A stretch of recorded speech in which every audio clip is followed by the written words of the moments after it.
नमस्कार दोस्तों। आज आर्थिकी का जो सेक्शन हम लोग घटना चक्र का देखेंगे उसमें फिस्कल एंड मॉनेटरी अफेयर्स हम लोग यहाँ पर देखेंगे। वित्तीय और मुद्रण संबंधी जो भी घटनाएं हुई हैं, तो बताना चाहता हूँ कि one of the toughest chapter ये होने वाला है। इसलिए टफेस्ट होने वाला है क्योंकि इसमें जो भी डेटा मैं बताऊँगा वो डेटा मेरे बताने का कोई काम जैसे सच आपके यूज़ में नहीं आएगा, क्योंकि इसमें मोस्ट ऑफ द चीज़ें रटने वाली हैं। ठीक है, फिर भी कोशिश करूंगा कि जितनी चीज़ें हाईलाइट करनी है उतनी चीज़ें मैं कर दूं। मोस्टली चीज़ रटने वाली है, मेंस के परिप्रेक्ष्य में ज़्यादा इंपॉर्टेंट ये चैप्टर्स हो जाते हैं। तो चलिए स्टार्ट करते हैं। पहले PLFS एनुअल रिपोर्ट आई हुई है 2022-23 के हिसाब से, उसको देखते हैं। तो सबसे पहला प्रश्न ये आता है दिमाग में कि ये रिपोर्ट किसके द्वारा जारी की जाती है। तो national sample survey office NSSO के द्वारा, जो कि ministry of statistics and programme implementation होता है। ठीक है, उसने ही रिलीज किया था इसको, पीरियाडिक लेबर फोर्स सर्वे, जिसको हिंदी में आप बोल सकते हैं सावधिक श्रम बल सर्वेक्षण। ठीक है,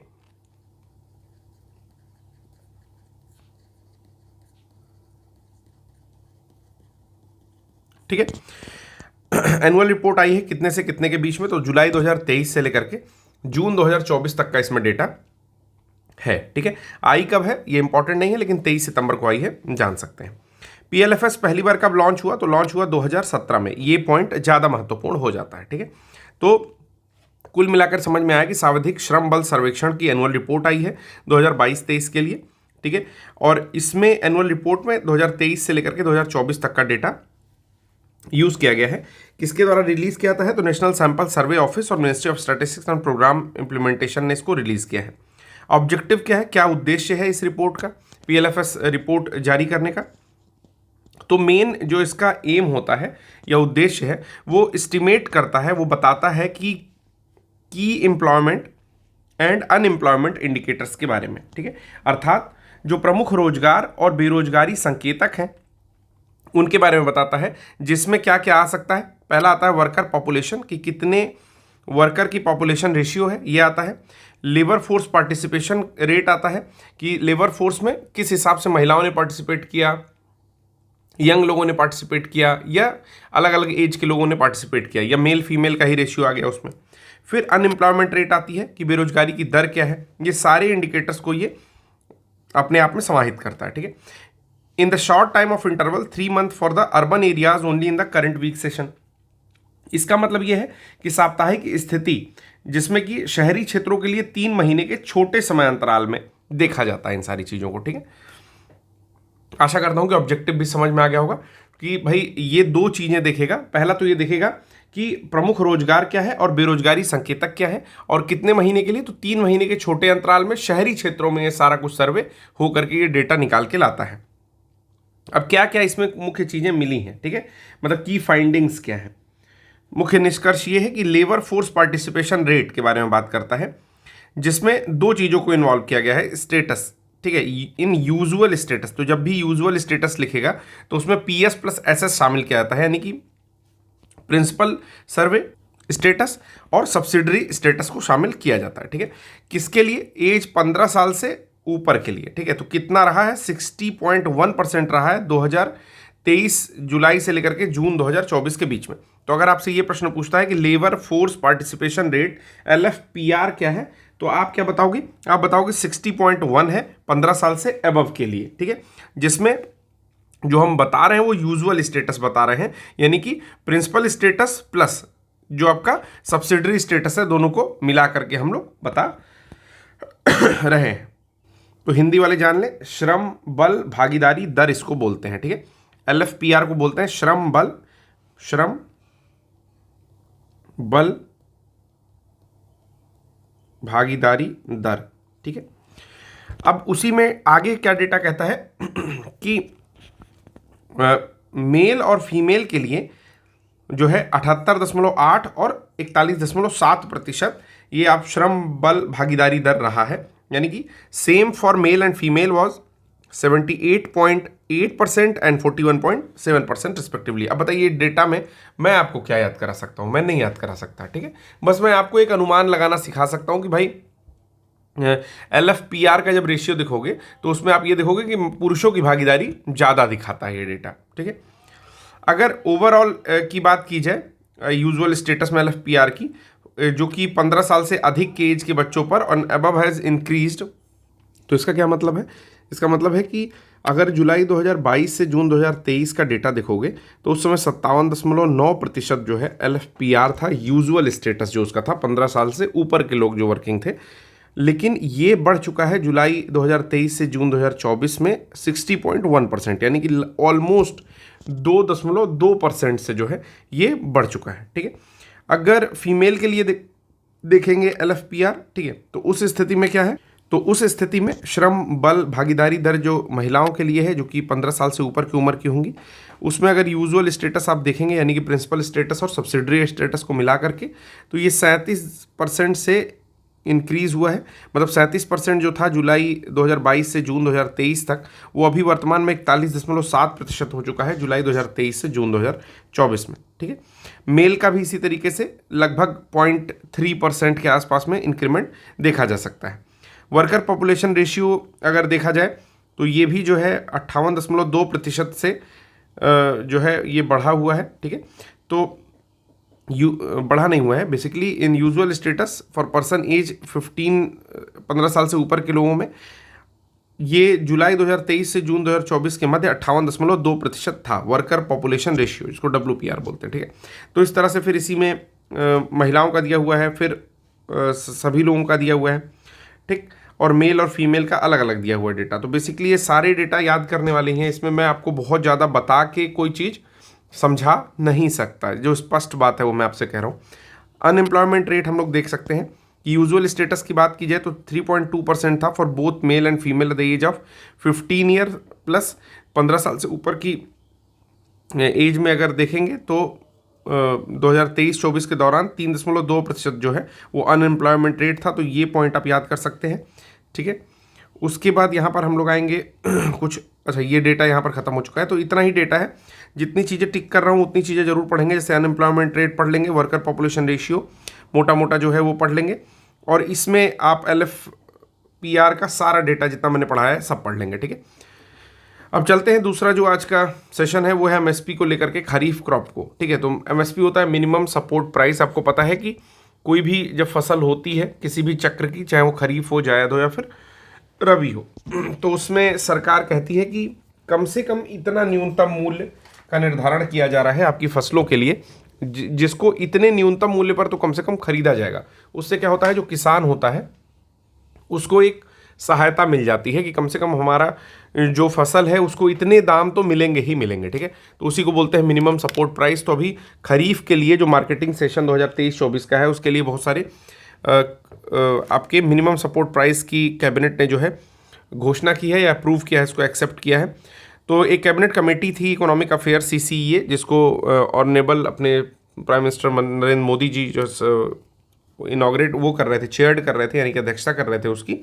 उन्होंने कहा है कि इंक्रीज़ कर रहे हैं हम लोग मिनिमम सपोर्ट प्राइस को, और ये मैंडेट होगा मार्केटिंग सेशन 2024-25 के लिए। ठीक है, तो अनाउंस कब हुआ, ये डेटा दिया हुआ है। अप्रूव किसके द्वारा हुआ, तो CCEA के द्वारा हुआ, cabinet committee on economic affairs के द्वारा। अब यहाँ पर कुछ कुछ जो दिया हुआ है डेटा उसको आप ध्यान से पढ़ेंगे। जैसे MSP फॉर पैडी डायरेक्टली पूछता है कि पैडी के बगल में लिखा है कॉमन, यानी कि सामान्य पैडी या धान की बात की जाए तो उसको 2300 रुपये कुंटल खरीदा जाएगा।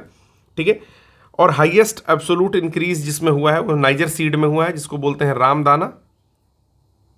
ठीक है, तो वो 8,717 रुपये में खरीदा जाएगा। ठीक है, वहीं बाजरा 77%, तूर 59%, मेज मक्का 54% और उड़द 52% के साथ फार्मर्स को मिलने वाला जो एक्सपेक्टेड मार्जिन है वो इस तरीके से है। ठीक है, एज पर third advance estimate of 2025 total food grain production country में जो हो रहा है वो 3,288.6 लाख मीट्रिक टन हो रहा है। ठीक है, ये थर्ड एडवांस एस्टिमेट्स जो आया है उसके अकॉर्डिंग ये चीज़ें हैं। तो एक बार ये देख लेते हैं, जो क्वेश्चन आएंगे वो इसी से आएगा। ठीक है, क्वेश्चन PCS में इसी से आता है। तो देख लेते हैं कि पर कुंटल क्या क्या रेट डिसाइड हुआ है। जैसे पैडी कॉमन, अगर सामान्य धान खरीदोगे तो 2300 रुपये पर कुंटल के हिसाब से मिलेगा। ठीक है, मतलब मिनिमम कोई किसान है जिसने उगाया तो 2300 रुपये पर कुंटल के हिसाब से ही वो बेचेगा।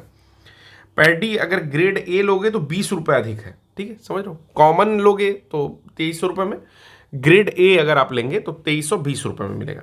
ज्वार अगर हाइब्रिड लेंगे तो 3371 रुपये में मिलेगा, लेकिन ज्वार अगर मालडंडी लेंगे आप तो उसमें 3421 रुपये का। तो ये चीज़ याद रखो, अगर हाइब्रिड लोगे तो थोड़ा सस्ता मिल जाएगा, ठीक है, लेकिन अगर मालडंडी लोगे तो 3421 रुपये का मिलेगा, मतलब 3300 से ऊपर ही मिलेगा, ठीक है। बाजरा का रेट जो है वो थोड़ा सस्ता है कंपैरेटिवली, वो 2625 रुपये का बाजरा आ रहा है, ठीक है। बाजरा होता है मक्के की तरह ही, बाजरा का फली देखने में होता है, ठीक है। जैसे मक्का होता है ना, कॉर्न का पेड़ आपने देखा होगा, उसी तरीके से बाजरा होता है, बस पतला पतला सा होता है, ठीक है। और उसमें मक्के की तरह दाने नहीं लगते हैं, वो छोटे छोटे से बीज टाइप के लगते हैं, ठीक। फिर आता है रागी, अगर मैं गलत नहीं हूँ तो, जहाँ तक मुझे पता है, बहुत ज़्यादा तो नहीं पता है, शायद वही होता है।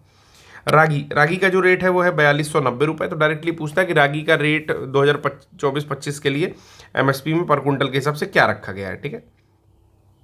मूंग सबसे महंगा है, तो मूंग का रेट आप याद कर लो कि दे देगा 4 ऑप्शन दे देगा, फिर कह देगा कि सबसे अधिक एमएसपी किसकी है, तो मूंग की दाल जो होती है या मूंग जो है वो सबसे ज़्यादा एमएसपी की है, 8682 रुपये, ठीक है।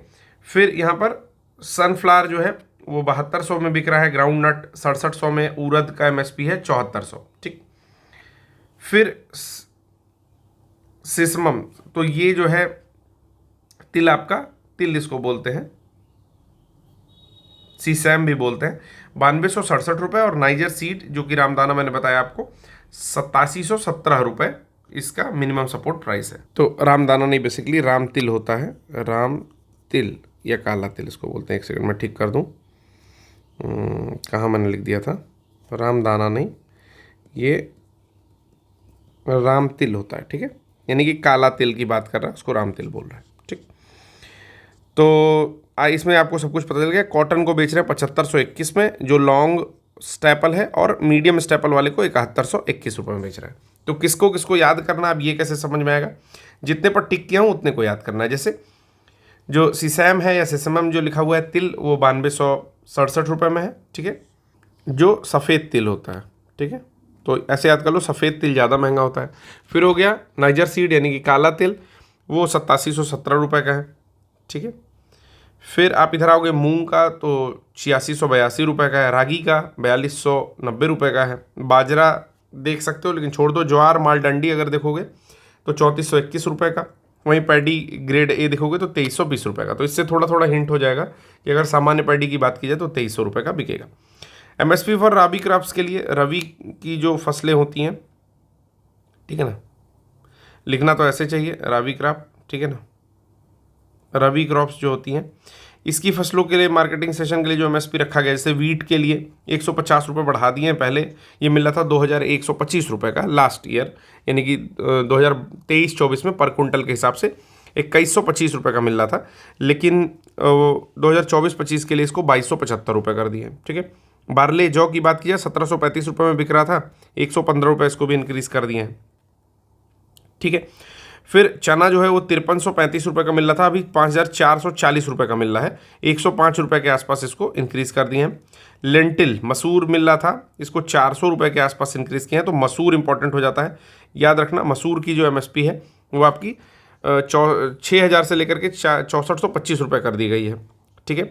रैपसीड और मस्टर्ड की बात की जाए तो लगभग 200 रुपये बढ़ाए हुए हैं। सनफ्लावर की बात की जाए तो 150 रुपये बढ़ाए हुए हैं, ठीक है। तो इसमें मैंने 3 पर टिक किया है, वीट पर, लेंटिल पर और सनफ्लावर पर, ये आप याद कर लीजिएगा, ठीक है। अब आता है इंडिया का एक्सपोर्ट परफॉर्मेंस 2023-24 में क्या रहा है, ठीक है। तो एक्सपोर्ट कुछ बढ़ चुका है और इंपोर्ट जो है कुछ कंट्रीज़ में कम हो चुका है। तो इसको निकाला कौन है, ministry of commerce and industry ने पब्लिश किया एक रिपोर्ट, जिसमें भारत के एक्सपोर्ट के बारे में चर्चा की गई है 2023-24 के अनुसार, और कहा है कि एक्सपीरियंस पॉजिटिव एक्सपोर्ट ग्रोथ। तो जो है पॉजिटिव एक्सपोर्ट ग्रोथ देखी गई है 228 कंट्री में से 115 में, ठीक है ना। तो जहां भी भारत एक्सपोर्ट करता है उसमें से 115 कंट्रीज़ में जो है पॉजिटिव ग्रोथ देखी जा रही है। मेजर गेन किसमें देखा गया, तो यूएसए को ज़्यादा एक्सपोर्ट करने लगे हम लोग, यूएई को एक्सपोर्ट कर रहे हैं, चाइना और यूके को एक्सपोर्ट कर रहे हैं। तो major gain seen in market such as a, तो ये काफ़ी इंपॉर्टेंट भी है। इंपोर्ट डिक्लाइन हो गया है 124 कंट्री के हिसाब से, ठीक ना, ड्यूरिंग दिस पीरियड 2023-24 में, ठीक। तो इसका अर्थ है कि हम लोग मंगा कम रहे हैं। हाईलाइट में देखा जाए तो रिपोर्ट के अनुसार ये कह रहा है कि मर्चेंडाइज एक्सपोर्ट सा slide decline of 3%। Merchandise export जो है वो 3% की गिरावट के साथ टोटल 437.06 बिलियन पर आकर के रुका है, सर्विस एक्सपोर्ट सर्ज किया है 341.1 बिलियन के आसपास। फिर इंडिया का शेयर देख लेते हैं ग्लोबल एक्सपोर्ट मार्केट में, इंक्रीज हुआ है 1.82% इन 2023 with its rank improving from 19 to 17, और भारत की रैंक जो है इस तरह से एक्सपोर्ट में 17वीं से 19वीं पर पहुंच गई है। ठीक है, UAE emerging as a last export market followed by significance increase in Singapore and China, यानी कि भारत का जो मैक्सिमम सामान जा रहा है वो आपके यूएई में जा रहा है, फिर सिंगापुर में और फिर चाइना में जा रहा है। ठीक है, इसके अलावा स्पाइक देखा गया है, यानी कि बढ़ोतरी देखी गई है रशिया, रोमानिया और अल्बानिया के साथ एक्सपोर्ट में। ठीक है, अगर रीजन वाइज परफॉर्मेंस में देखा जाएगा तो जो भी कॉमनवेल्थ और इंडिपेंडेंट स्टेट्स हैं ओशिनिया और यूरोप को मिला करके, तो Indian export recorded notable positive growth. तो भारत का जो निर्यात है वो इन कंट्रीज़ में भी आपका काफ़ी ठीक ठाक प्रगति जो है कर रहा है। India is following diversified market penetration strategies, तो भारत का जो है एक रणनीति है जो कि विविध बाजार प्रवेश का अनुसरण करती है। ठीक है, डाइवर्सिफाइड मार्केट पेनिट्रेशन स्ट्रेटजी यानी कि एक रणनीति है जो कि विविध बाजार यानी कि डाइवर्सिफाई मार्केट के हिसाब से प्रवेश का अनुसरण करती है। ठीक है, इन टर्म्स ऑफ कमोडिटी, अगर वस्तुओं के निर्यात और आयात के रुझान के संदर्भ में बात की जाए तो इंजीनियरिंग, इलेक्ट्रॉनिक्स और फार्मास्यूटिकल में सकारात्मक वृद्धि देखी गई है। तो इंजीनियरिंग, इलेक्ट्रॉनिक्स और फार्मास्यूटिकल विटनेस्ड पॉजिटिव ग्रोथ, यानी कि इसमें पॉजिटिव ग्रोथ देखी गई है। ठीक है, यहाँ पर कुछ डेटा दिया हुआ है, तो ये डेटा आप लोग खुद से देखेंगे। ठीक है, क्योंकि खुद से देखने वाली चीज़ है यार, तो जो याद ही करना है उसको आप एक कंपैरेटिव स्टडी खुद से ही कर पाएंगे। जैसे सर्विस की बात की जाए तो एक्सपोर्ट और इंपोर्ट का दिया हुआ है 2023-24 में कितना यूएस डॉलर का था और 2022-23 में कितना था। तो आप अगर देखोगे सर्विसेज में तो 325 से 339 की ओर बढ़ रहा है जो आपका एक्सपोर्ट है, और वहीं आपके इंपोर्ट की बात की जाए तो घट रहा है। तो ये चीज़ एक तरह से अच्छा संकेत मानी जा सकती है कि कम चीज़ें मंगाई जा रही हैं देश में और मैक्सिमम चीज़ें बाहर भेजी जा रही हैं। ठीक है, उसी तरीके से आप मर्चेंडाइज देख सकते हो कि एक्सपोर्ट जो है वो आपका यहाँ पर कम होता हुआ दिख रहा है और इंपोर्ट भी कम होता हुआ दिख रहा है, यानी कि एक्सपोर्ट अगर बढ़ा लिया जाए तो मर्चेंडाइज सेक्टर में भी हम लोग एक तरह से इंडिपेंडेंसी की ओर चलेंगे। ओवरऑल की बात की जाए तो एक्सपोर्ट बहुत माइन्यूटली बढ़ता हुआ दिख रहा है, इंपोर्ट घटता हुआ दिख रहा है, और ये बहुत ही अच्छी बात है। यहाँ पर ट्रेड बैलेंस के बारे में चीज़ें दी हुई हैं। ठीक है, इंपोर्ट वाइज अगर देखा जाए तो there is a declination of 677.24 billion dollar के साथ हम लोग इंपोर्ट को घटा रहे हैं। With top 10 countries constructing 59.3% of India's export basket, और 59.3% में 10 कंट्रीज़ हैं जो कि भारत अपना एक्सपोर्ट करता है। ठीक है, तो टॉप ट्रेड पार्टनर कौन कौन है, जैसे चाइना है सबसे अधिक, जहाँ पर एक्सपोर्ट इतना है और इंपोर्ट इतना है। यही गैप सबसे बड़ा है क्योंकि इंपोर्ट हम लोग बहुत सारी चीज़ें चाइना से करते हैं। यूएसए में हम लोग का एक्सपोर्ट बहुत अधिक है, यूएई में इंपोर्ट अधिक है लेकिन हम लोग एक्सपोर्ट पर भी काम कर रहे हैं। रशिया में हम लोग का अभी इंपोर्ट अधिक है, और सऊदी अरेबिया में भी हम लोग ठीक ठाक दूरी पर हैं। ठीक है, तो ये डेटा भी आप देख सकते हैं, काफ़ी इंपॉर्टेंट है। चलिए, फिर आता है statistical report on agriculture and allied sector के लिए आई हुई है। तो कृषि और संबद्ध क्षेत्र पर आपकी सांख्यिकी रिपोर्ट आई है, statistical report on agriculture and allied sector. तो ये चीज़ देखेंगे हिंदी वाले कि कृषि एंड संबद्ध क्षेत्र पर सांख्यिकी रिपोर्ट जो आई हुई है उसको देख लेते हैं। आई कब, तो जून 21, 2024 को जो राष्ट्रीय सांख्यिकी कार्यालय है, दैट इज नेशनल स्टैटिस्टिक्स या स्टैटिस्टिकल ऑफिस जो है, वहाँ पर सांख्यिकी और कार्यक्रम कार्यान्वयन मंत्रालय, that is MOSPI, ministry of statistics programme and implementation, उन्होंने रिलीज किया है कृषि और संबद्ध क्षेत्रों से उत्पादन के मूल्य पर सांख्यिकीय report, statistical report on value of output from agriculture and allied sectors 2024। क्या कहती है रिपोर्ट? रिपोर्ट कहती है कि यह जो प्रकाशन है व्यापक और व्यवहारिक है, दस्तावेज जो विस्तृत तालिकाएं और मूल्य प्रदान करता है कृषि, पशुधन, वानिकी और इसके उत्पादन से संबंधित, फिर मत्स्य पालन से संबंधित 100% की वृद्धि होगी, इस तरह का कुछ डेटा दिया जाता है। तो फिर से मैं रिपोर्ट के बारे में पढ़ता हूँ कि पब्लिकेशन इज कॉम्प्रिहेंसिव, यानी कि एक व्यापक रूप से एन इंसाइटफुल डॉक्यूमेंट, यानी कि व्यवहारिक डॉक्यूमेंट है, विच प्रोवाइड्स डिटेल्ड टेबल्स, बहुत सारी डिटेल्ड टेबल के बारे में बात करता है, एंड वैल्यूज़ और अंकों के बारे में जो आंकड़े हैं, ऑफ आउटपुट ऑफ एग्रीकल्चर, कि कृषि से कितना आउटपुट हो रहा है, लाइव स्टॉक पशुधन से कितना आउटपुट हो रहा है, फॉरेस्ट्री वनों से कितना आउटपुट हो रहा है, एंड फिशरीज मछली पालन से, मत्स्य पालन से कितना आउटपुट हो रहा है, 2021 2011-12 से लेकर के 2022-23 तक का डेटा इसमें दिया हुआ है, ठीक है। तो ये भी आप समझेंगे कि जो रिपोर्ट आपकी आई है कृषि एवं संबद्ध क्षेत्र पर सांख्यिकी report, statistical report on agriculture and allied sector, उसमें क्या क्या चीज़ें आ रही हैं, ठीक है। एक आउटपुट डेटा दिया हुआ है 2011-12 से लेकर के 2022-23 तक का, जिसमें एग्रीकल्चर, लाइव स्टॉक, फॉरेस्ट्री और फिशरीज को शामिल किया गया है। अलग की हाइलाइट्स अगर देखते हैं रिपोर्ट की, कह रहा है कि एग्रीकल्चर और अलाइड सेक्टर जो है वो 18.2% of GBA at current price in 2022 and 23। तो इसके अनुसार ग्रॉस वैल्यू एडेड यानी कि सकल मूल्य आवर्धन एक तरह से कह सकते हो, ठीक है। तो सकल मूल्य आवर्धन या योग कह लो, ठीक है। सकल मूल्य वर्धन में आपका टोटल एग्रीकल्चर और एलाइड सेक्टर जो है वो 18.2% का योगदान करता है, ठीक है। तो पहला डेटा ये दे दिया, जबकि शेयर जो इस सेक्टर के है GBA of country showing fluctuation trend fluctuating over the year of, ठीक है। तो जबकि इस सेक्टर के जो शेयर हैं वो जीबीए को लेकर के बहुत ज़्यादा फ्लक्चुएट करते हैं 2011-12 से 2022-23 तक का डेटा दिया जाए तो, लेकिन एग्रीकल्चर और एलाइड सेक्टर जो है वो लगभग 18.2% का योगदान देता है, ठीक है, अगर लगभग की बात करोगे तो। फिर इसी तरह से कह रहा है कि उत्तर प्रदेश ने recorded the highest output of cereals, जो मोटे अनाज होते हैं, सीरियल्स होते हैं, 2011-12 से लेकर के अभी तक, ठीक है। उत्तर प्रदेश जो है अपना हाईएस्ट आउटपुट दे रहा है, जबकि इसका जो एक तरह से उत्पादन कह सकते हो या पार्टिसिपेशन कह सकते हो वो मार्जिनली डिक्रीज हो गया है, ठीक है। 18.6% था 2011-12 में सीरियल्स के क्षेत्र में उत्तर प्रदेश, जो कि 16.9% 2022-23 में आ गया है। तो कहीं ना कहीं मार्जिनली डिक्रीज हो रहा है। उत्तर प्रदेश एग्जिबिट कर रहा है highest value of output of cereals whereas highest value of fruits and vegetables is in West Bengal. तो वेस्ट बंगाल जो है 2022-23 में डेटा के अनुसार सबसे ज़्यादा फ्रूट्स के सेक्टर में और वेजिटेबल्स के सेक्टर में अपना आउटपुट दे रहा है, जबकि उत्तर प्रदेश एग्जिबिट कर रहा था सीरियल्स के सेक्टर में। तो यहाँ पर टॉप 5 स्टेट्स हैं जो कि आउटपुट ऑफ लाइव स्टॉक दिखाते हैं, पशुधन के मामले में दिखाते हैं, ठीक है। और एट कांस्टेंट प्राइस अगर बात की जाए 2011-12 के स्थिर मूल्य के हिसाब से 2022-23 में कितना % का योगदान है, सबसे आगे है राजस्थान। याद रखेंगे आउटपुट ऑफ लाइव स्टॉक यानी कि पशुधन के मामले में ये बात कह रही है। फिर 12.3% उत्तर प्रदेश और तमिलनाडु है 9.1%। केवल 3 लिखेंगे, इसका टेबल बनाएंगे। यहाँ पर लिखेंगे आउटपुट ऑफ, इतना लंबा नहीं लिखेंगे, लिखेंगे आउटपुट ऑफ लाइव स्टॉक या पशुधन, ठीक। फिर यहाँ पर लिखेंगे कांस्टेंट को CONSTT में लिख रहा हूँ 2011-12 से,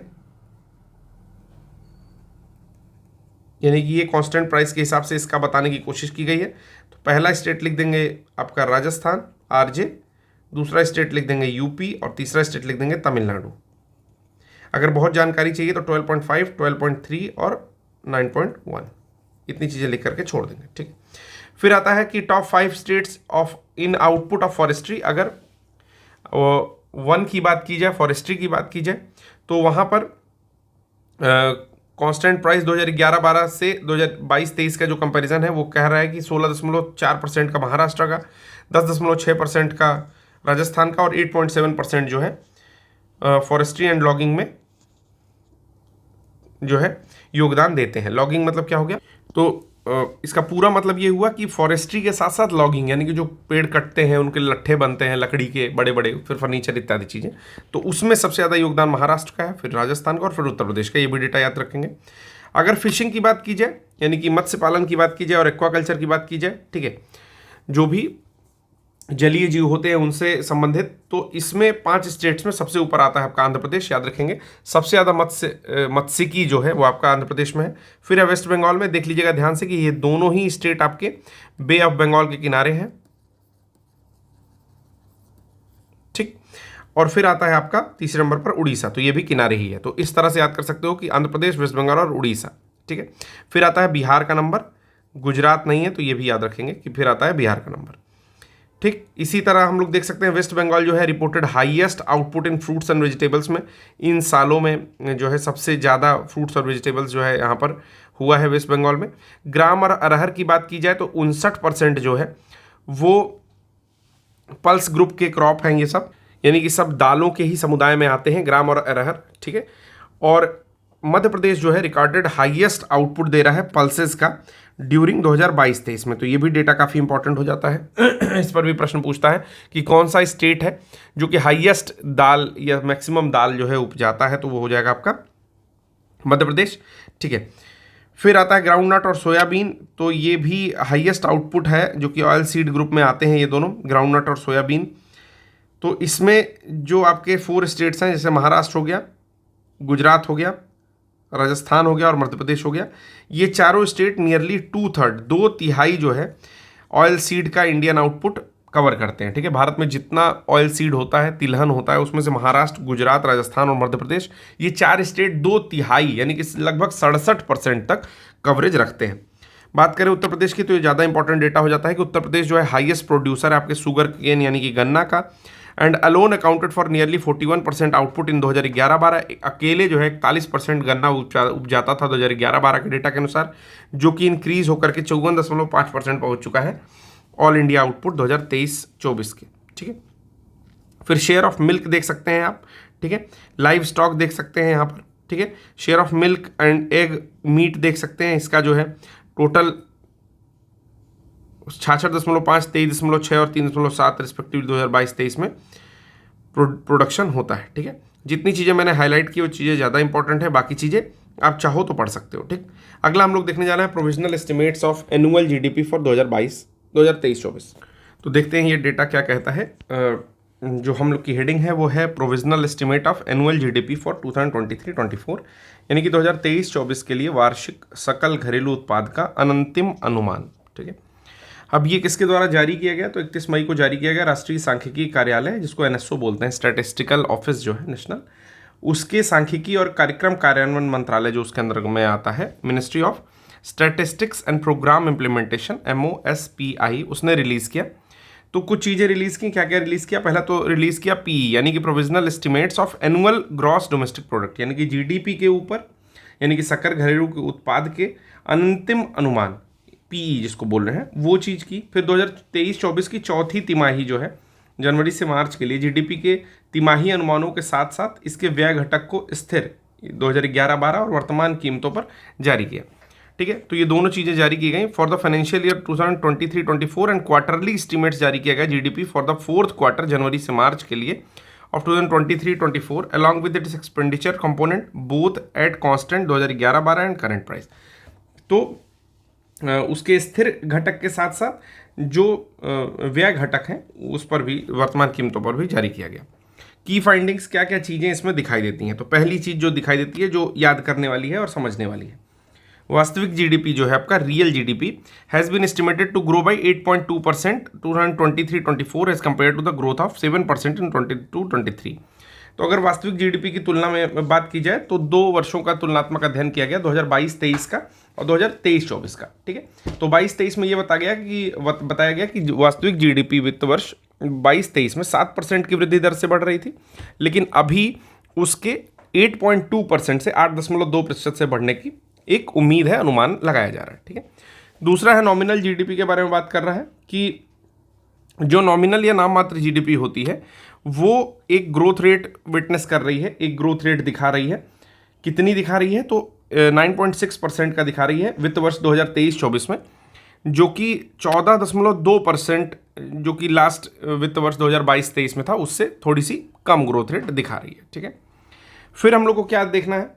नेक्स्ट चीज़ जो कही गई कि अगर GVA की बात की जाए, ग्रॉस वैल्यू एडिशन की बात की जाए, सकल मूल्यवर्धन की बात की जाए, तो वास्तविक GVA 2022-23 के 6.7% की तुलना में, ठीक है, अभी 2023-24 में 7.2% से बढ़ने का अनुमान है या बढ़ रहा है। ठीक है, रियल GVA ग्रोन मतलब बढ़ चुका है 7.2% से 2023-24 में, इन कंपैरिजन टू 2022-23 जो कि 6.7% से बढ़ रहा था। ये GVA वृद्धि मुख्य रूप से विनिर्माण क्षेत्र, किसमें? Mainly due to significant growth of 9.9% in manufacturing sector, यानी कि विनिर्माण क्षेत्र में 2022-23 में 9.9% की उल्लेखनीय वृद्धि के कारण हुई है, जो कि ओवर -2.2% है 2022-23 में, और खनन और उत्खनन क्षेत्र में 2022-23 में 1.9% की तुलना में 7.1% की जो है अभी वर्तमान समय में वृद्धि 2023-24 में देखने को मिल रही है। फिर से मैं इसको रिवाइज कर रहा हूँ। कह रहा है जीवीए ग्रोथ यानी कि सकल मूल्यवर्धन वाला जो ग्रोथ है, वृद्धि है, वो due to significant growth of 9.9% की हो रही है मैन्युफैक्चरिंग सेक्टर के कारण 2023-24 में, और 2022-23 में जो है ये चीज़ें -2.2% थी। ठीक, खनन के क्षेत्र में देखा जाए तो 2022-23 में 1.9% था, जो कि वर्तमान समय यानी कि 2023-24 वाले में 7.1% से वृद्धि करता हुआ दिखाई दे रहा है। ठीक है, अब सीधे चले आते हैं दो चीज़ें छोड़ करके नीचे, annual estimate and growth rate पर, वास्तविक जीडीपी या स्थिर मूल्यों पर जीडीपी। ठीक है, तो 2023-24 में 173.82 लाख करोड़ रुपए के स्तर पर पहुंचने का अनुमान है। 173.8 लाख करोड़ रुपए पर पहुंचने का अनुमान है 23-24 में, against the first receive estimates of GDP for the year 2022-23, जहां पर 160.71 लाख करोड़ रुपए था। ठीक है, समझ में आया कि अभी जो आपका वास्तविक जीडीपी या स्थिर मूल्य पर जीडीपी वर्ष 2023-24 में देख रहे हैं, वो 173.82 लाख करोड़ रुपए के स्तर पर पहुंचने का अनुमान किया गया है। अगर 2023-24 के दौरान वास्तविक जीडीपी में वृद्धि की बात की जाए तो 8.2% अनुमानित है टोटल। ठीक है, द ग्रोथ रेट, अगर ग्रोथ रेट वृद्धि दर की बात की जाए तो रियल जीडीपी 2023-24 में एस्टिमेट करती है 8.2% की, जो कि 2022-23 में 7% की थी। ठीक है, अब इसमें कुछ सेक्टोरल डेटा दिया हुआ है, इसको भी आप देख सकते हैं। Sectoral composition and growth rate of annual GVA किस हिसाब से दिया हुआ है, जैसे एग्रीकल्चर, लाइव स्टॉक और फॉरेस्ट्री, फिशिंग का 18% इसमें है। बड़ा बड़ा केवल डेटा हम लोग देखेंगे। Financial, real estate and professional services का 23% डेटा कवर करता है। 15% करता है पब्लिक एडमिनिस्ट्रेशन का, डिफेंस का और अदर सर्विसेज का। ठीक है, 17% करता है ट्रेड, होटल, ट्रांसपोर्ट का। ठीक है, और मैन्युफैक्चरिंग का 14% डेटा इस जीवीए में कवर करता है। ठीक है, growth rate of annual GVA अगर सेक्टोरल कंपोजिशन के हिसाब से देखा जाए तो इस तरह की कुछ आती है। माइनिंग और क्वेरिंग में केवल 2% का डेटा यहाँ पर आता है। ठीक है, 2% डेटा मतलब 2% का योगदान। ठीक है, फिर यहाँ पर अगर सेक्टोरल की बात की जाए तो अलग अलग सेक्टर, जैसे प्राइमरी, सेकेंडरी और टर्शरी सेक्टर में अलग अलग वर्षों का कंपैरिजन किया हुआ है, जैसे 2020-21, 21-22, 22-23 और 23-24 में किया हुआ है। तो ये भी डेटा आप देख सकते हैं। ये सारा ही डेटा देखिए, बिना मेरे पढ़ाने से ये याद नहीं होगा, मैं बार बार कह रहा हूँ, तो एक बार खुद से देख के फिर लिखना पड़ेगा। इसीलिए मैं ये चीज़ें बोलना नहीं चाह रहा हूँ, क्योंकि मैं बस डेटा बोलता जाऊँगा तो लेक्चर बहुत बोरिंग होता है। आप एक कंपेरिजन देख सकते हो कि लास्ट ईयर से कुछ घटा हुआ दिखाई दे रहा है। ठीक है, लास्ट ईयर से ये बहुत माइन्यूटली सेकेंडरी सेक्टर में बढ़ा हुआ दिखाई दे रहा है, और लास्ट ईयर से ये भी बहुत माइन्यूटली बढ़ा हुआ दिखाई दे रहा है। ठीक है, तो पहला जो सेक्टर है प्राइमरी सेक्टर, जिसमें आपका एग्रीकल्चर एंड रॉ प्रोडक्ट्स आते हैं, रॉ मटेरियल्स आते हैं, तो वहाँ पर जो है थोड़ी सी घटोत्तरी या घटा हुआ दिखाई दे रहा है। ठीक है, क्या दिखाई दे रहा है, तो growth rate of annual GVA in broad sector के हिसाब से। ठीक है, जीवीए की ही बात कर रहा है यहाँ पर। ठीक है, फिर उसी तरह से क्वार्टरली एस्टीमेट है, तो क्वार्टरली एस्टीमेट से बहुत मतलब नहीं है, प्रश्न नहीं आते क्वार्टरली एस्टीमेट से। सीधे हम लोग अगली हेडिंग पर चलेंगे, जो कि है आरबीआई एमपीसी मीटिंग। आरबीआई की जो मीटिंग हुई है उसको हम लोग देखेंगे। तो ये जो मॉनेटरी पॉलिसी मीटिंग है, इसके बारे में देखते हैं क्या क्या चीज़ें दी हुई हैं। चलिए, Reserve Bank of India left the main policy instrument repo rate unchanged at 6.5% for the third consecutive monetary policy. यानी कि सबसे पहले तो रेपो रेट आप जान लो कि अनचेंज रखा गया है, 6.5% पर स्थिर रखा गया है। ठीक है, तो पहले तो ये जान लो कि रेपो रेट कितना है, 6.5% पर स्थिर इसको रखा गया है, अनाउंस किया गया है। इससे कोई मतलब नहीं है किसने किया है, तो आरबीआई गवर्नर कौन है, शक्तिकांत दास, ये याद कर सकते हो, उन्होंने ही अनाउंस किया है। प्रिपेयर किया गया था मॉनेटरी पॉलिसी कमेटी के द्वारा, एमपीसी जो कि कमेटी होती है आपकी आरबीआई के द्वारा फॉर्म होती है, कॉन्स्टिट्यूट होती है। MPC unanimously decided to keep the policy repo rate unchanged at 6.5%। फिर से वही दिया गया है कि एमपीसी मॉनेटरी पॉलिसी कमेटी ने कहा है कि रेपो रेट हम लोग का 6.5% पर ही स्थिर रहेगा, और ये तीसरी तिमाही में किया गया है। Consequently the standing deposit facility SDF जिसको बोलते हैं, ये भी अनचेंज रहा है 6.25% पर, और MSF marginal standing facility rate और बैंक रेट दोनों ही 6.75% पर स्थिर रहा। तो इस सब के लिए डायरेक्टली हम लोग डेटा देख सकते हैं, जो कि करंट पॉलिसी रेट इस समय चल रहा है, कि जैसे रेपो रेट चल रहा है 6.5% पर, उसके बाद एसडीएफ चल रहा है आपका 6.25 पर, एमएसएफ चल रहा है आपका 6.75 पर, बैंक रेट के बराबर ही एमएसएफ चल रहा है। फिक्स्ड रिवर्स रेपो चल रहा है 3.35 पर, ठीक है। फिर CRR कैश रिजर्व रेशियो की बात करें तो 4.5% चल रहा है, और स्टैट्यूटरी लिक्विडिटी रेशियो की बात करें तो 18% पर इस समय स्थिर है, ठीक है।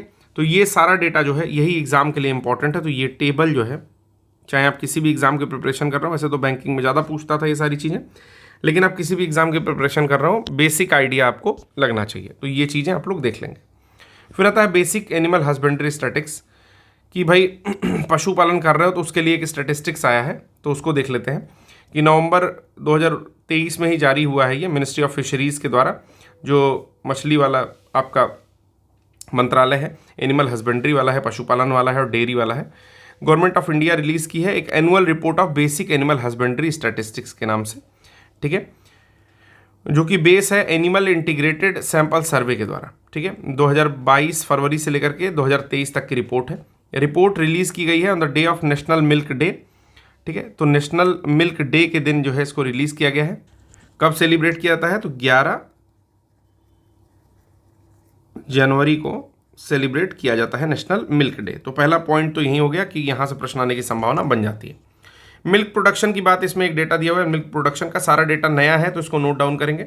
मिल्क प्रोडक्शन जो अपने कंट्री में है वो एस्टिमेट है टोटल कितना है, तो 230.58 मिलियन टन जो है 2022-23 के डेटा के अनुसार हमारा देश दुग्ध उत्पादन कर रहा है 230.58 मिलियन टन। अगर फूड एंड एग्रीकल्चर ऑर्गेनाइजेशन की बात करें, फाओ की बात करें, तो इंडिया वर्ल्ड का लार्जेस्ट मिल्क प्रोड्यूसर है। किसके अकॉर्डिंग? फाओ के अकॉर्डिंग, ठीक है। तो कभी भी अगर कोट किया जाए कि भारत जो है विश्व का, मान लीजिए मेंस में कोई लाइन लिख रहे हो कि भारत विश्व का सबसे ज़्यादा दुग्ध उत्पादक देश है, ठीक है, तो डेटा को सर्टिफाई कैसे किया जाए कि 100% श्योर डेटा लिखा है, तो उसमें लिख दो कि फाओ के अनुसार, ठीक है। तो ये होगा कि आपके डेटा जो है, जो भी आपने दिया है वो परफेक्ट हो जाएगा। फिर प्रोडक्शन ऑफ मिल्क इंक्रीज हुआ है 3.83% से 2022-23 की तुलना में। अगर 2021-22 से कंपैरिजन किया जाए तो मतलब कुल मिलाकर के 21-22 वाले डेटा से 3.83% का ज़्यादा मिल्क प्रोडक्शन हो रहा है 2022-23 वाले डेटा में। पर कैपिटा अवेलेबिलिटी कितनी है? तो 459 ग्राम पर डे पर कैपिटा जो है अवेलेबिलिटी है, यानी कि प्रत्येक व्यक्ति को 459 ग्राम मिल्क मिलना चाहिए। मिल्क प्रोडक्शन में कौन कौन से स्टेट है?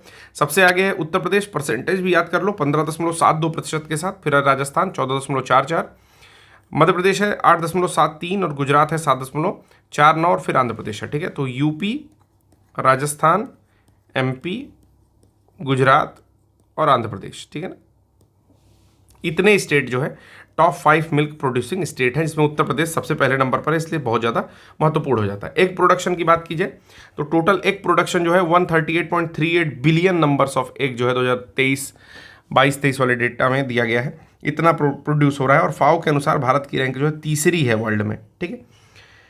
और ये पिछले साल की तुलना में 6.77% इंक्रीज भी हुआ है, मतलब हमारे वहाँ 6.77% ज़्यादा अंडे दे रही हैं मुर्गियाँ, या डेटा इंक्रीज हुआ है, शायद चिकन फार्मिंग या पोल्ट्री फार्मिंग इस तरह की चीज़ें बढ़ा दी गई हैं।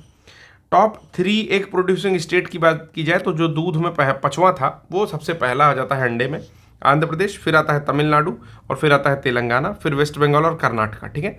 तो जो साउथ के स्टेट है उसमें आंध्र प्रदेश से स्टार्ट करो, आंध्र प्रदेश, उसके नीचे तमिलनाडु, ठीक है, और आंध्र प्रदेश के बगल वाला तेलंगाना तीसरे नंबर पर, फिर उसके ऊपर वाला वेस्ट बंगाल और सबसे नीचे मतलब राइट साइड में आप जाओगे वेस्टर्न घाट के आसपास तो कर्नाटक। तो आंध्र प्रदेश लिख दे रहा हूँ, ANP लिखता हूँ, आंध्र प्रदेश लिखता हूँ, ठीक है, तमिलनाडु और तेलंगाना, इतनी चीज़ें आप याद कर लीजिए। फिर आता है मीट प्रोडक्शन, तो 9.77 मिलियन टन है 2022-23 में, इंडिया की 8वीं रैंक है विश्व में फाओ के अकॉर्डिंग, और ये भी प्रोडक्शन जो है इंक्रीज हुआ है 5.13% से। टॉप 3 मीट प्रोड्यूसिंग स्टेट में उत्तर प्रदेश सबसे पहले नंबर पर है, याद रखिएगा, फिर वेस्ट बंगाल है, फिर महाराष्ट्र है, ठीक है।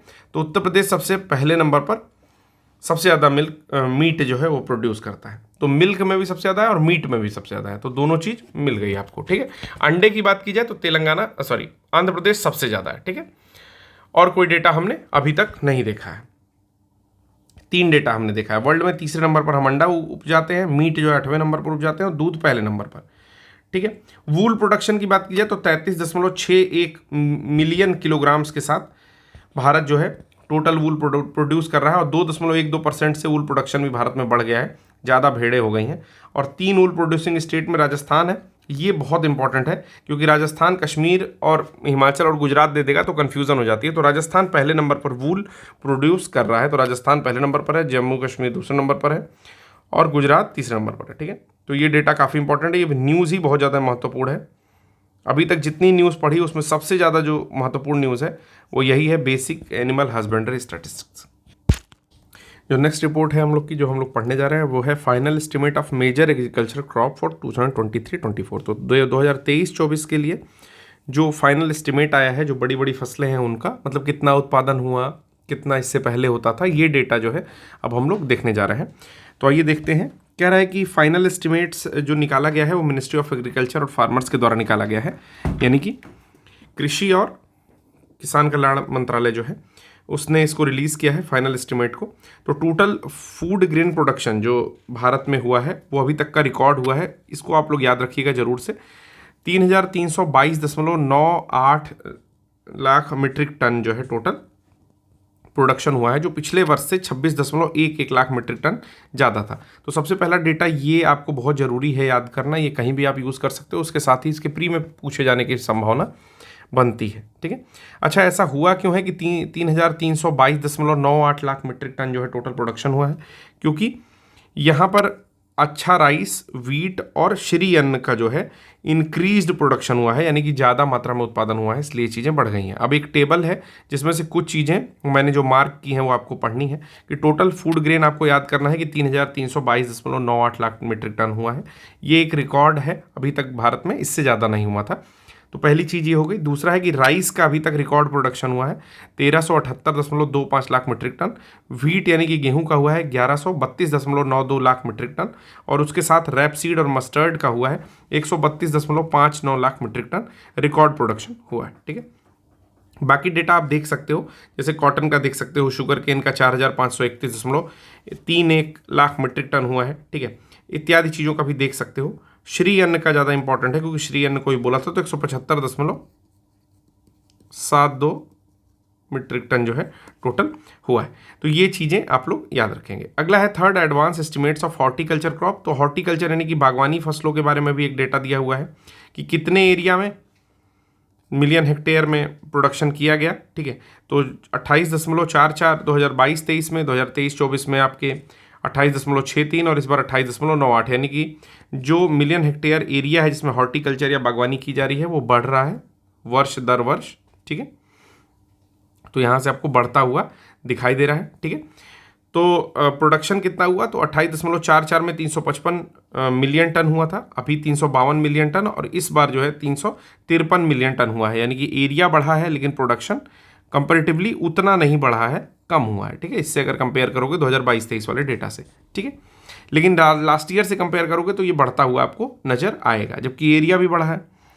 तो प्रोडक्टिविटी की बात की जाए तो प्रोडक्टिविटी थोड़ी सी कम दिखी है 2022-23 के कंपैरिजन में। आइए हाईलाइट देखते हैं कि हॉर्टिकल्चर प्रोडक्शन कंट्री में 2022-23 में थर्ड एडवांस एस्टिमेट्स में अबाउट 353.19 मिलियन टन्स हुआ है, डिक्रीज हुआ है लगभग 22.94 लाख टन ओवर 2022-23 के डेटा से, जो मैंने आपको बताया। ठीक है, और बाकी डेटा भी उसी से रिलेटेड है। जैसे इसमें कुछ चीज़ों के बारे में जो बात की गई है वो देख लेते हैं कि production of fruits in 2023-24 is expected to increase by 2.29% over 2022-23, that is 112.73 million tonne, mainly due to the increase of production of mango, banana, lime, lemon, grape, custard apple and other fruit. ठीक है, तो कुछ फल के ज़्यादा production से, जिसमें कि आम है आपका, केला है, नींबू है, ठीक है, ग्रेप्स है, अंगूर है, कस्टर्ड एप्पल है यानी कि शरीफा है, इन सब के प्रोडक्शन बढ़ जाने से 2.29% का 2022-23 की तुलना में ज़्यादा प्रोडक्शन हुआ, लगभग 112.73 मिलियन टन टोटल प्रोडक्शन हुआ। ठीक है, वहीं बात की जाए अगर प्रोडक्शन ऑफ एप्पल की, स्वीट ऑरेंज की, मैंडेरिन की, गुआवा, लीची, पोमेग्रेनेट, पाइनएप्पल की, तो ये डिक्रीज हुआ है अगर 2022-23 से कंपैरिजन करोगे। प्रोडक्शन ऑफ अनियन को बात की जाए, प्याज का अगर बात किया जाए प्रोडक्शन, तो एक्सपेक्टेड है 242.44 लाख टन 2023-24 में थर्ड एडवांस एस्टिमेट में, और पोटैटो की प्रोडक्शन भी एक्सपेक्टेड है 570.49 लाख टन 2023-24 में। ठीक है, तो ये क्यों हुआ है? क्योंकि इनका जो प्रोडक्शन है वो डिक्रीज हो गया है बिहार और वेस्ट बंगाल में क्रमशः। फिर टोमेटो की बात की जाए तो 213.2 लाख टन जो है प्रोडक्शन 2023-24 में है, और ये भी 204.2 लाख टन था लास्ट ईयर, तो वहाँ से इंक्रीज हुआ है 4.38% के हिसाब से। ठीक। फिर नोबेल प्राइज ऑफ इकोनॉमिक्स 2023 की जो दी हुई है वो देख लेते हैं, 2024 का मैं आपको यहीं बता दूंगा क्योंकि वो भी अनाउंस हो चुका है। तो अक्टूबर 2023 में नोबेल प्राइज जो है क्लाउडिया गोल्डिन को दिया गया था, जो कि न्यूयॉर्क यूएसए की थी। और नोबेल प्राइज इकोनॉमिक्स साइंस 2022 में किसको दिया गया था, तो ये अब पढ़ना उतना जरूरी नहीं है, 2023 वाला जरूरी हो गया। 2024 का मैं आपको नाम बता देता हूं। तो इसमें बेसिकली 3 लोग आते हैं जिनको 2024 का नोबेल प्राइज दिया गया है। पहले हैं डैरॉन एसमोग्लू, ठीक है, तो डी एसमोग्लू, ठीक है, डी एसमोग्लू या डैरॉन एसमोग्लू। फिर है साइमन जॉनसन,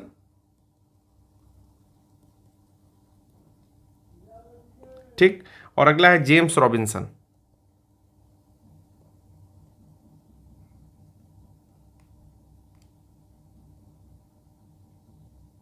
ठीक है, नाम याद रखिएगा।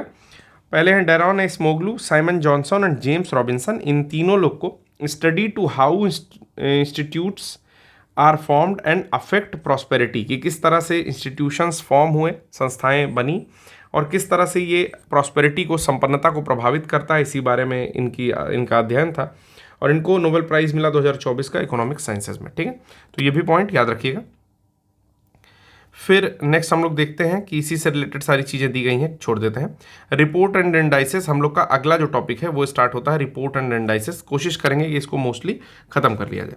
तो पहली जो रिपोर्ट है इसमें economics cast for investment in the well being of adolescent in India report आई है कि,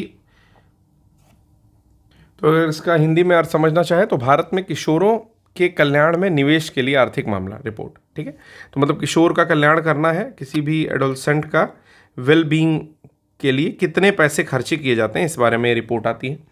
क्या क्या बातें हैं, तो ministry of health and family welfare यानी कि स्वास्थ्य एवं परिवार कल्याण मंत्रालय ने इसको रिलीज़ किया है जुलाई के महीने में 2024 में।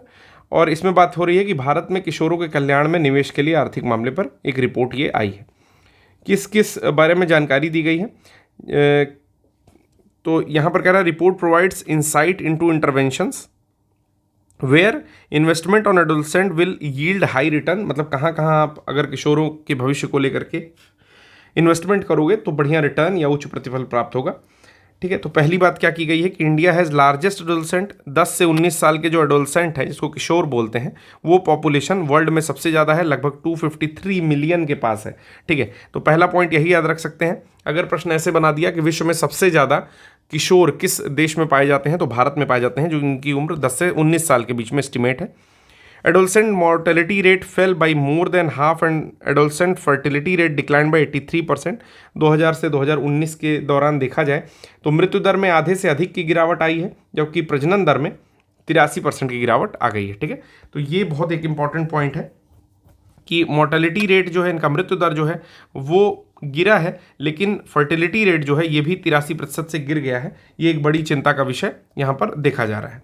फिर है कि किशोर मृत्यु, नेक्स्ट जो है young people completing secondary school, यानी कि माध्यमिक स्कूल को पूरा करने वाले युवाओं की संख्या 22% से दुगनी होकर 50% से अधिक हो गई है। 2005 से 2020 तक का कंपैरिजन करेंगे तो 22% जो डेटा था वो 50% से ऊपर निकल चुका है जिन लोगों ने अपना सेकेंडरी स्कूल यानी कि 12th की परीक्षाएं दी हैं।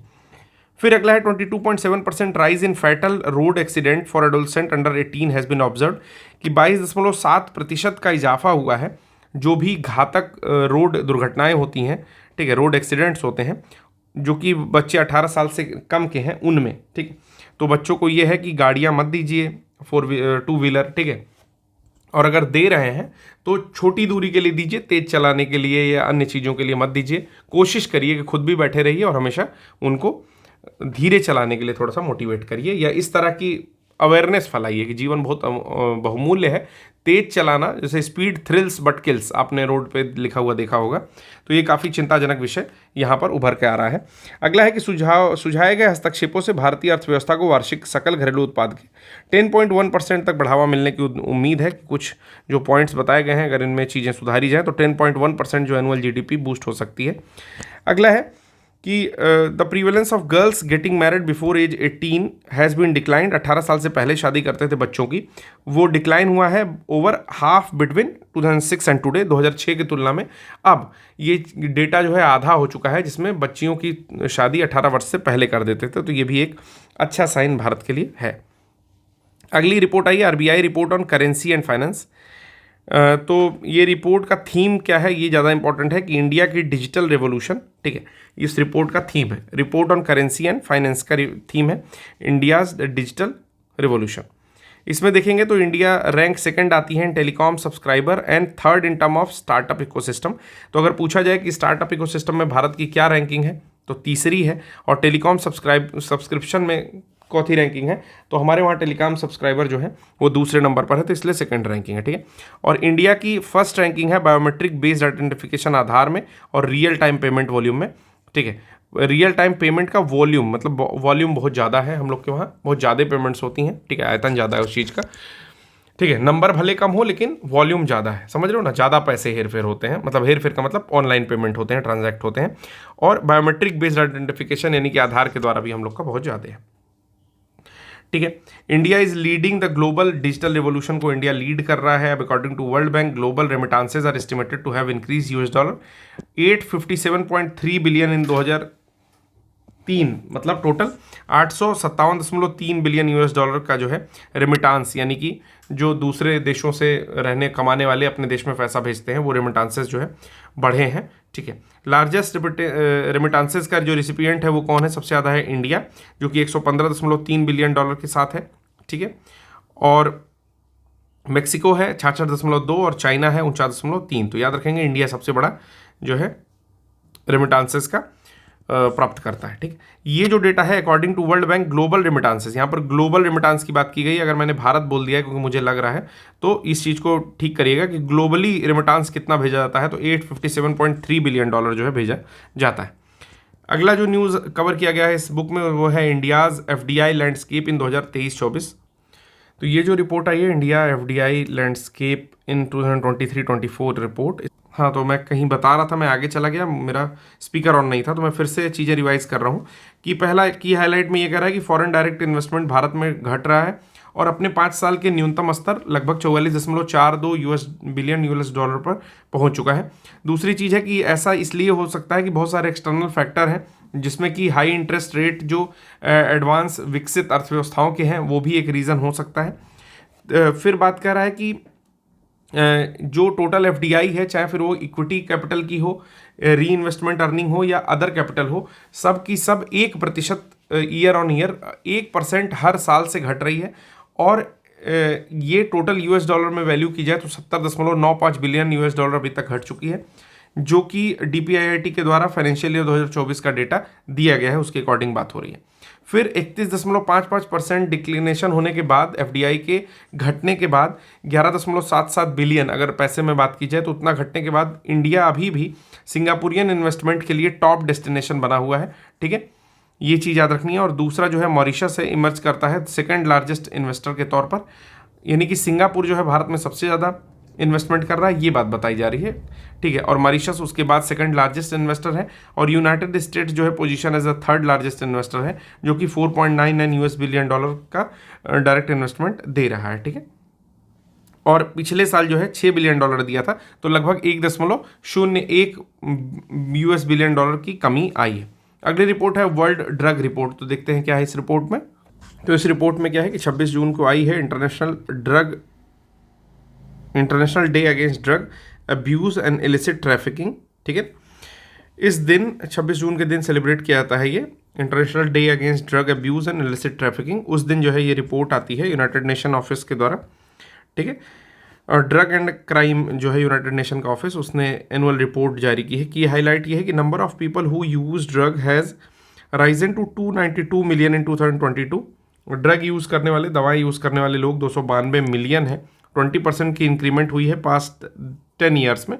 तो ये डेटा भी मेंस के लिए बहुत ज़्यादा उपयोगी हो जाता है, ठीक है। अगर किसी सस्टेनेबल यूज़ की बात आती है किसी चीज़ के लिए, तो हम लोग ये भी बता सकते हैं। फिर फिजिकली फिट रखने को लेकर के, पर्यावरण के साथ जुड़ने को लेकर के हम ये डेटा कहीं भी यूज़ कर सकते हैं। The number of people who use drugs has been risen on 292 million in 2022, 20% increment हुआ है टोटल। अगर कैनबीज की बात की जाए तो mostly widely use drug world wide है ये। इस कैनबीज को आप चरस के तरह से समझ सकते हैं, ठीक है ना, जो कि एक मेडिसिनल प्लांट होता है, ठीक है। तो चरस जो है सबसे ज़्यादा वाइडली यूज़ किया जाता है ड्रग के रूप में, ड्रग्स के रूप में, और लगभग 228 मिलियन यूज़र इसको यूज़ करते हैं। फॉलोड बाई ओपियॉइड्स, ओपियॉइड्स इसके बाद आता है दूसरे नंबर पर, इसको 60 मिलियन यूज़र प्रयोग करते हैं। और एम्फेटामाइंस आता है तीसरे नंबर पर, जिसको 30 मिलियन यूज़र यूज़ करते हैं। फिर आता है कोकीन और फिर एस्केस्टसी, ठीक है। तो ये 4 ड्रग्स का नाम दिया है। तो कैनबीज हमेशा याद रखिएगा चरम पर है, ये सबसे आगे है। उसके बाद आपका आता है दूसरे नंबर पर ओपियॉइड्स, मैं इसको डैश भी कर दे रहा हूँ, एक बार हाईलाइट कर दे रहा हूँ, ठीक है। एम्फेटामाइंस आता है, फिर आता है कोकेन और लास्ट में आता है एस्केस्टसी, ठीक, एक्सटसी भी बोलते हैं इसको। तो ये कितने कितने लोगों के द्वारा ये ड्रग्स यूज़ किए जाते हैं, ये चीज़ देख सकते हैं। फिर आता है nitazenes, a group of highly potent synthetic opioids have recently emerged in several high income countries. जहाँ पर बहुत ज़्यादा पैसे हैं हाई इनकम कंट्रीज़ में, वहाँ नीतेजेंस करके एक जो है ड्रग आता है जो कि हाईली पोटेंट सिंथेटिक ओपियॉइड ही है, ठीक है, ओपियम का ही एक प्रकार है। ये इंक्रीज़ कर देता है, अगर कोई तो उसकी डेथ हो सकती है, तो उसकी इंक्रीज से डेथ भी होती है, भी याद रखना है। तो किस तरह से ड्रग्स का जो है प्रचार हो रहा है या चीज़ें बढ़ रही हैं, वो उसके बारे में डेटा ये दिया हुआ है।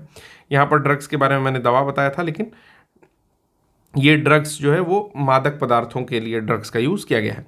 Even though an approx 64 million people world wide suffer from drug use disorder, only 1 in 11 is under treatment.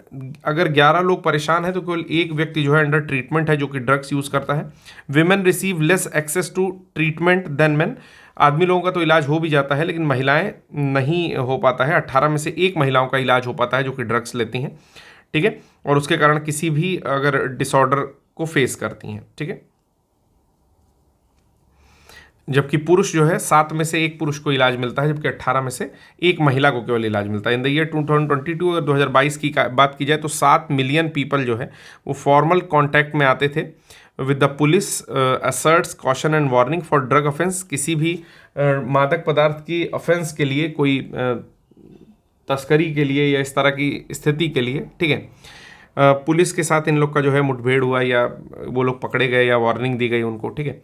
About 2/3 of this total due to drug use and position for use. अगर आप drugs रखते हैं या फिर कहीं पहुंचा रहे हो, तो इस तरह के वाक़े में 2022 में लगभग 7 मिलियन लोग, 70 लाख लोग जो है वो पकड़े गए, ठीक है। अगली जो रिपोर्ट है वर्ल्ड इन्वेस्टमेंट रिपोर्ट है, इसको हम लोग नेक्स्ट लेक्चर में देखेंगे। तो मैं अभी बता देता हूँ कि नेक्स्ट लेक्चर में हम लोग क्या क्या देखेंगे। पहला तो हम लोग देखेंगे वर्ल्ड इन्वेस्टमेंट रिपोर्ट की वैश्विक रूप से कितना निवेश हो रहा है, उसके बारे में कुछ जानकारी है यहाँ पर। स्टेट ऑफ वर्ल्ड पॉपुलेशन कि किस तरह से देशों की पॉपुलेशन है, किस तरह से उसको कंट्रोल किया सकता है, क्या रेगुलेशन मेजर है। टाइम मैगजीन ग्लोबल की 100 मोस्ट इन्फ्लुएंशियल कंपनीज में 3 इंडियन कंपनी को जो शामिल किया गया है, इसमें रिलायंस इंडस्ट्रीज़ है, टाटा है और सीरम इंस्टीट्यूट ऑफ इंडिया है। इसका तो डेटा यहीं खत्म हो गया, इस न्यूज़ को आप पढ़ने का काम नहीं है, बस ये 3 कंपनीज का नाम आपको नहीं भूलना चाहिए। पहला तो रिलायंस, टाटा और तीसरा सीरम, ठीक है। फिर उसके बाद आता है कि टाटा ग्रुप में ही आपके टाइटन कैटेगरी भी आती है। सीरम इंस्टीट्यूट को पायनियर कैटेगरी में दिया गया है, ठीक है। फिर हुरून ग्लोबल यूनिकॉर्न इंडेक्स आया है कि किस देश के पास कितने यूनिकॉर्न है, ठीक है। तो इंडिया की रैंक 3rd है, जहाँ पर 67 यूनिकॉर्न है। एक जो है सस्पेंड हो गया था, जिसका नाम बाइजू था। और इसी हिसाब से सबसे आगे चल रहा है आपका यूएसए, जिसके पास सबसे पहले नंबर पर यूनिकॉर्न की लिस्ट है, ठीक है। कुछ कंपनीज का नाम दिया है, जैसे बाइट डांस का नाम दिया है, चाइना की है, 2012 में फाउंड हुई थी, सबसे $220 बिलियन की कंपनी बन चुकी है। स्पेस एक्स यूएसए की है, 2002 में फाउंड हुई थी। ओपन एआई 2015 में यूएसए की है। एंट ग्रुप है, 2014 में फाउंड हुआ था, ये भी चाइना का है, ठीक है। इस तरह से 10 कंपनीज का नाम दिया है, तो ये भी लगभग कवर हो चुका है हम लोग का, इसको भी पढ़ने की जरूरत नहीं है। नेक्स्ट न्यूज़ जो हम लोग देखेंगे वो है ग्लोबल ट्रेड ओवरव्यू, ये नेक्स्ट लेक्चर में हम लोग देखेंगे, याद रखिएगा। हाउस होल्ड कंजम्पशन एक्सपेंडिचर सर्वे, ये देखेंगे कितना पैसा खर्चा होता है घर के खर्चों को चलाने में। लीड्स की एक रिपोर्ट आई है, तो लीड्स की ये जो हाईलाइट्स हैं परफॉर्मेंस के अकॉर्डिंग, ये देखना बहुत जरूरी है, क्योंकि इसमें डायरेक्टली क्वेश्चन पूछेगा, जहाँ पर आपका उत्तर प्रदेश आएगा कि किस ग्रुप में है, ठीक है। जैसे इसमें देखिए कई तरह के ग्रुप बांटे गए हैं, जैसे यहाँ पर ग्रुप है और इधर कैटेगरीज है। जैसे मान लीजिए कोस्टल है तो अचीवर्स ग्रुप में, या फास्ट मूवर्स में, या एस्पायर्स में। यूपी किस में है, ठीक है। प्रश्न यहाँ से बनता है तो जैसा कि आपको पता है कि हमारा जो उत्तर प्रदेश है वो आपके अचीवर्स ग्रुप में है। तो अचीवर्स ग्रुप में आप उत्तर प्रदेश को यहाँ देख सकते हैं, land locked countries, land locked states में अचीवर्स ग्रुप में उत्तर प्रदेश है। तो लीड्स 2023 की परफॉर्मेंस है ये।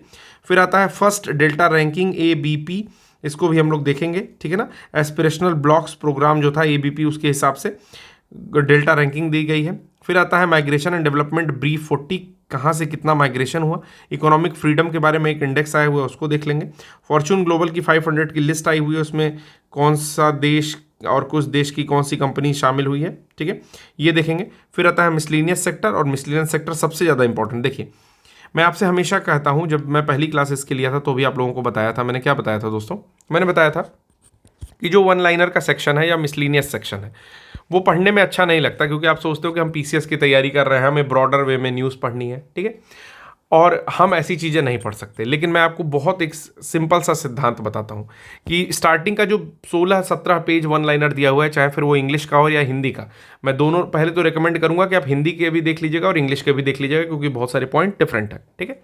दूसरी चीज़ कि अगर वो वन लाइनर आपको पूरी तरह से रटा हुआ है और केवल न्यूज़ की हेडिंग्स आपको पता है, ठीक है, अंदर की बातें नहीं, केवल हेडिंग्स पता है और वो वन लाइनर रटा हुआ है, तो भी आप more than 60% question general awareness के, जो कि UP PCS में पूछेगा, मेरा पूरा अनुमान है कि आप कर सकते हो, ठीक है, या किसी भी एग्जाम के लगभग 60% क्वेश्चन आप कर सकते हो, ठीक है। तो इंपॉर्टेंट चीजें ये नहीं होती कि आप लास्ट टाइम में बैठ के पोथा पढ़ रहे हो। लास्ट टाइम में कहा जाता है कि शॉर्ट नोट पढ़िए, शॉर्ट नोट पढ़िए, तो वो एक तरह से जिस्ट दिया हुआ है पहले पेज पर, ठीक है।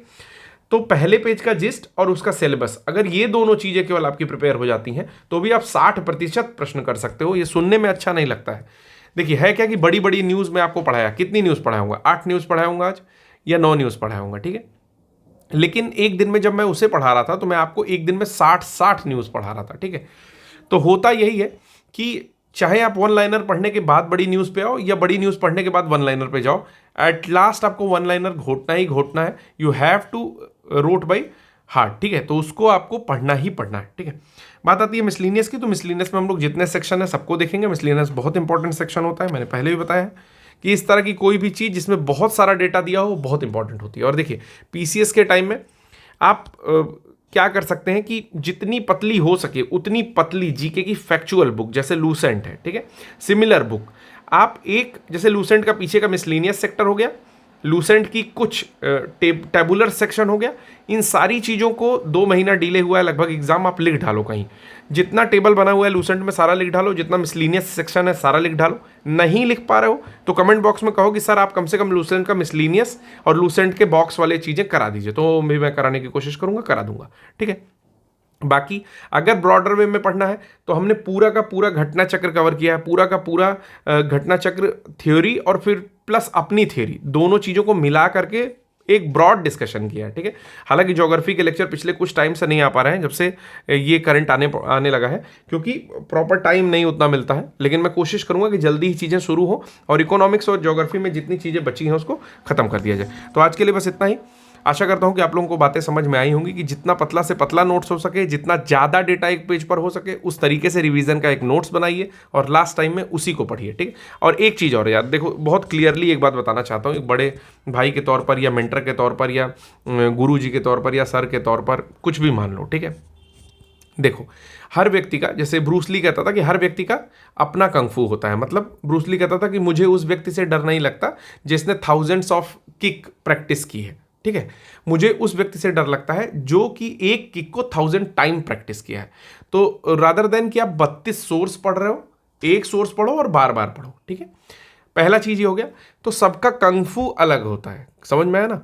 तो जब सबका कुंगफू या कंगफू जो बोलते हैं वो अलग होता है, तो मेरे कहने का मतलब है कि अगर कोई स्ट्रेटेजी मान लो आपके साथ शेयर कर रहा है, ठीक है, तो एक होती है आइडियल स्ट्रेटेजी जो कि एक बारी शेयर कर दी गई और आप स्टिक कर गए उसको सिलेबस के साथ लेकर के, ठीक है। जैसा कि कल गौरव सर भी डिस्कस कर रहे थे, किसी व्यक्ति ने क्वेश्चन पूछा। तो दूसरी स्ट्रेटेजी ये होती है कि हर 40 दिन पे, हर 20 दिन पे, हर 30 दिन पे आप एक स्ट्रेटेजी बना रहे हो।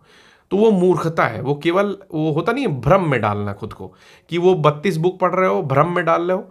ये गलतियां मत करिए, ठीक है। अगर कोई ये चीज़ें बता रहा है तो जरूर एक्सपीरियंस से बता रहा होगा। एक बुक लीजिए, भले से उसमें डेटा ना दिया हो। आप सपोज करो कि लूसेंट खरीद के रखो, सपोज करो, सबसे बेसिक बुक, ठीक है। आप देखते हो कि यूपी पीसीएस में पूछे हुए बहुत सारे प्रश्न उसमें नहीं दिए हुए हैं, तो कहीं भटकना नहीं है यार। देखो बहुत सारा टेस्ट सीरीज सॉल्व किया, उसमें नहीं दिया हुआ है, तो कुछ नहीं भटकना है।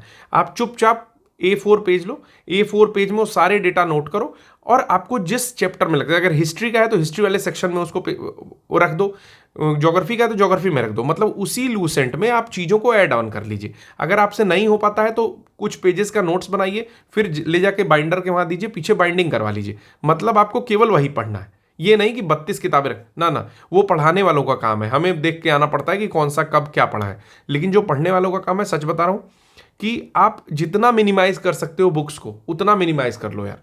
सफलता का जैसे बुक्स, ज़्यादा बुक्स क्या करती हैं ना कि दिखाती हैं कि सफल होगे, लेकिन हो नहीं पाते हो। ठीक है, ये वास्तविकता है, तो बुक्स से बचिए। जितनी मिनिमम बुक यूज़ कर पाएंगे उतना ज़्यादा फायदा है। ठीक है, तो आज के लिए बस इतना ही रहने देते हैं। धन्यवाद।